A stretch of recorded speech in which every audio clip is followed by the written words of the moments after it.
Friends, learn in short में आपका एक बार फिर से स्वागत है। मेरा नाम है सरस और आप देख रहे हैं लर्न इन शॉर्ट। फ्रेंड्स, आप लोगों के और भी काफ़ी कमेंट थे, तो मैंने इस वीडियो में उस कमेंट को नहीं उठाया है। मैं उसका आपको रिप्लाई दे दूंगी कमेंट के थ्रू ही। और फ्रेंड देखिए, ये महीना जो है वो बीतने वाला है। आज आपका 28 मार्च है और आपका 3 दिन के बाद ये महीना बीत जाएगा। फिर आपके कॉन्ट्रेक्चुअल वैकेंसी जो है वो अब अगले महीना तक इंटरव्यू नहीं होगा। जो भी होना है वो आपका आज कल में हो जाएगा। तो कई व्यूअर का कमेंट था कि मैम सैलरी क्या होती है। तो देखिए, वैसे तो मैंने उनको कमेंट के थ्रू बता दिया था कि सैलरी क्या होती है कॉन्ट्रेक्चुअल वैकेंसी की। उसके बाद फुल डिटेल भी मैंने बता दिया है कि 11 महीने का ये जॉब होता है और उसके अलावा ये आपका कॉन्ट्रैक्ट बेस्ड का जॉब है।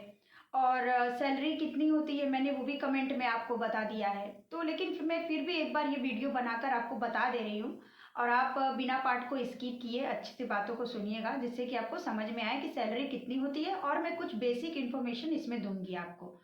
तो कई व्यूअर का कमेंट था कि मैम सैलरी कितनी है, तो मैंने उनको कमेंट से बता दिया कि अलग अलग डिस्ट्रिक्ट का, अलग अलग सिटी का अलग अलग होता है। जैसे कि अगर आप हार्ड स्टेशन साइड में जाते हैं तो वहाँ का सैलरी क्या होता है कि ज़्यादा होता है, क्योंकि वहाँ पे देखिए रहने वहने की व्यवस्था बहुत अच्छी नहीं होती है।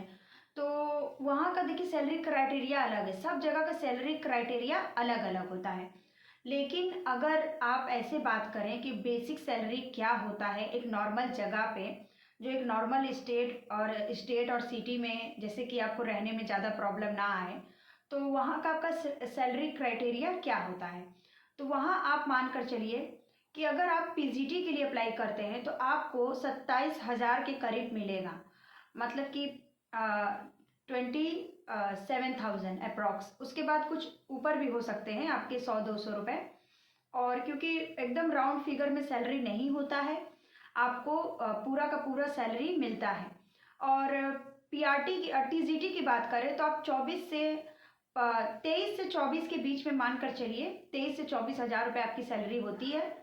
जिसमें आपको क्या होता है कि कुछ कुछ चीज़ों की सैलरी आपकी कट जाती है। जैसे कि मैंने इसके प्रीवियस वीडियो में भी आपको बताया था कि जो आपको कॉन्ट्रैक्ट मतलब वो साइन करवाएंगे, जो आपको मतलब कि जो आपको एक स्टैंप बनवाना है, तो उसमें ये साफ साफ मेंशन होता है कि आपको मतलब कि गर्मी की छुट्टी का और ठंडी की छुट्टी का और ऐसे नॉर्मल जो भी छुट्टी पड़ता है, जैसे कि दुर्गा पूजा में आपको 10 दिन का छुट्टी मिलता है, उसकी सैलरी आपको नहीं मिलेगी। और ऐसे जो नॉर्मल छुट्टी पड़ता है उसकी सैलरी आपको मिलती है। तो जैसे कि मान कर चलिए कि आपको जुलाई का, जैसे कि अगर आप अप्रैल से ज्वाइनिंग करते हैं तो आपको अप्रैल में पूरा पैसा मिलेगा। उसके बाद फिर आपकी मई की छुट्टी हो जाती है, फिर आपको 20 जून से ये जॉब को ज्वाइन करना पड़ता है। तो 20 जून से लेकर आपको जो आपका 10 दिन जून में आप काम करेंगे उसका सैलरी मिलेगा।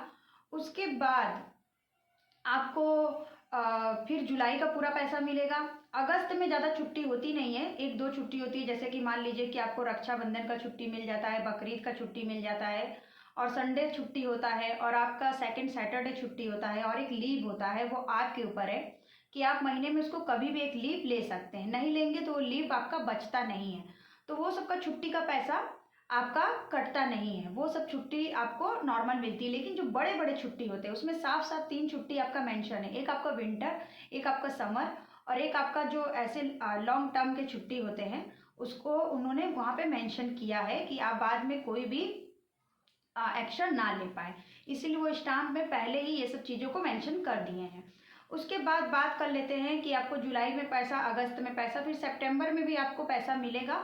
फिर आ जाता है दुर्गा पूजा। तो दुर्गा पूजा जो आपका आता है उसमें आपको 10 दिन की छुट्टी मिलती है। 8 से 1 हफ्ते का छुट्टी मान कर चलिए, 10 दिन नहीं बोल सकते हैं, 1 हफ्ते की छुट्टी मिलती है।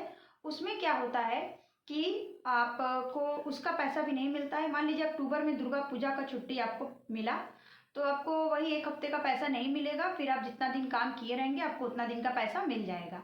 उसके बाद फिर आपको नवंबर का पूरा पैसा मिलेगा। फिर दिसंबर में आते हैं, तो दिसंबर में क्या होता है कि दिसंबर में आपको 10 दिन का छुट्टी फिर ठंडी का पड़ जाता है, फिर उसका पैसा आपको नहीं मिलता है। फिर पूरा जनवरी आपको पैसा मिलेगा। फरवरी में फिर आपका इंटरव्यू होता है, तो आप चाहे तो वहाँ दीजिए या आप चाहे तो कहीं और दीजिए। लेकिन अगर इसी दौरान कोई अपना गवर्नमेंट सिलेक्शन निकाल लेता है तो उसके लिए बहुत ही अच्छी बात है। और लेकिन अगर नहीं निकालता है और उसको एक्सपीरियंस चाहिए ही, और तब आप इसी से एक्सपीरियंस लेते लेते किसी प्राइवेट स्कूल में भी अप्लाई करते हैं तो उससे क्या होता है कि आपको वहाँ पे ज़्यादा बेनिफिट मिलता है। लेकिन अगर यहाँ की बात करें तो पीजीटी की जो सैलरी होती है वो मैंने आपको बता दिया कि 27,000 के अप्रॉक्स होता है।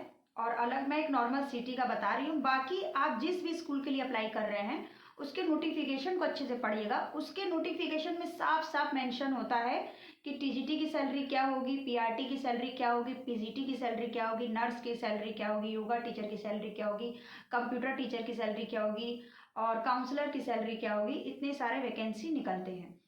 और पीआरटी की सैलरी हम लोग लास्ट में बात कर लेते हैं। तो पीआरटी का सैलरी आपको मानकर चलिए कि 21,000 रुपये के करीब मिलता है। 21,250 के करीब उसका सैलरी ऐसे होता है। बाकी आप अलग अलग स्टेट का अलग अलग होता है।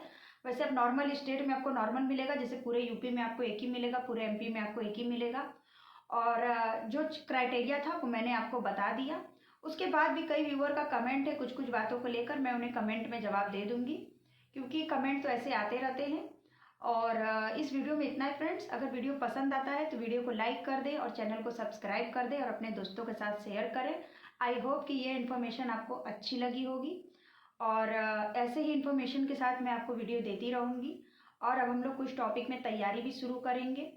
और फ्रेंड्स देखिए, केवीएस का एक बात और बता दूं कि केवीएस का जो मेन एग्ज़ाम हुआ था उसका रिज़ल्ट आना शुरू हो गया है। जैसे कि आप लोगों को पता ही होगा, असिस्टेंट कमिश्नर का रिज़ल्ट आ चुका है। और उसके अलावा अब देखिए, उसमें से अगर आप लोगों ने भी एग्ज़ाम दिया होगा तो फिर आपका और मेरा भी क्या होता है। और वैसे नंबर को देख के मैंने बहुत ज़्यादा होप नहीं रखा है। अभी वो लोग मतलब कि दोबारा से वो नहीं निकाल रहे हैं आंसर की, वो लोग डायरेक्ट ऐसे लिस्ट निकाल दे रहे हैं। तो देखिए क्या होता है, वो बात की बात है। बाकी जो यूपी से बिलोंग कर रहे हैं वो सुपर टेट की तैयारी में लग जाइए। सुपर टेट आपको इस साल तक ज़रूर देखने को मिलेगा और नहीं भी देखने को मिला तो फिर 2-3 साल में तो ज़रूर ही देखने को मिल जाएगा। सो फ्रेंड्स, आई होप कि ये सैलरी वाला क्राइटेरिया आपको समझ में आ गया होगा। मिलते हैं नेक्स्ट वीडियो में, तब तक के लिए बाय बाय।